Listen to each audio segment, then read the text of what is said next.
Allez, les filles, on y va. On y va, qu'on commence à l'heure. Les filles, ce sont celles du GF38, à l'écoute de leur coach, avec au menu et en entrée un débriefing. Petit bilan de ce week-end maintenant et de la D2.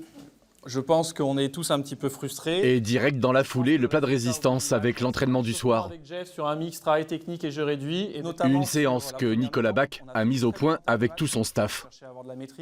On est 5, voire 6, et en fait, notre grande force, c'est de pouvoir individualiser ce qu'on va faire à l'entraînement. Donc chacun a sa partie, et ça, c'est ce qui nous permet d'être fluide dans le fonctionnement et plutôt qualitatif. On essaie d'être très qualitatif dans ce qu'on fait. Rouge-bleu, vous venez avec nous. Jaune-blanc, vous commencez avec les prépas. Allez, on a 4 fois 10-12 minutes à partir de maintenant. On prend tous les ballons. Au tout début où je suis arrivée, où c'était clé avant du coup le GF38, où on avait seulement un entraîneur et un entraîneur adjoint, et des fois c'était l'entraîneur qui faisait la prépa physique aussi. Donc là l'avantage c'est que le staff il s'étoffe d'année en année. Donc, et on a même aussi des kinés aussi à domicile, donc c'est de mieux en mieux là d'année en année. Depuis 2016, c'est donc Nicolas Bach qui est à la baguette du GF38 féminin. Très bien! Le foot féminin, qu'il a découvert au début de sa carrière, un peu par hasard.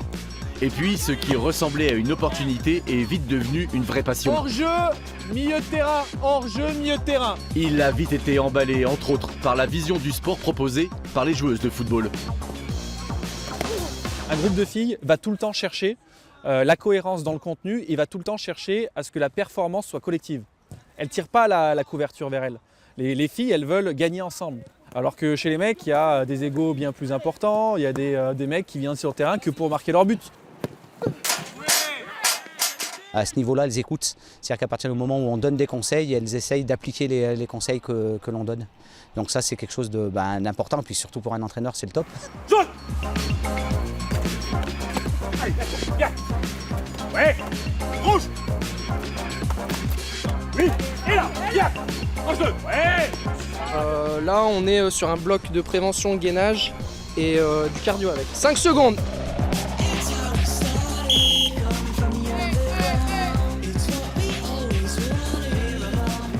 Dans la littérature, on dit que les filles et les garçons, ça s'entraîne de la même manière. Après, on essaye d'être attentif à différents détails. Les filles sont plus endurantes, elles récupèrent plus vite, mais elles sont moins explosives, elles sont moins puissantes. Donc on essaye d'accentuer le travail d'explosivité. Préparateur physique aux petits soins, entraîneur spécifique pour les gardiennes, un adjoint et un coach. Les filles du GF sont donc désormais encadrées de A à Z. C'est ce qu'il faut pour continuer à progresser. Trouvez-leur un stade unique pour jouer à domicile et alors elles auront tout pour regarder encore un peu plus haut.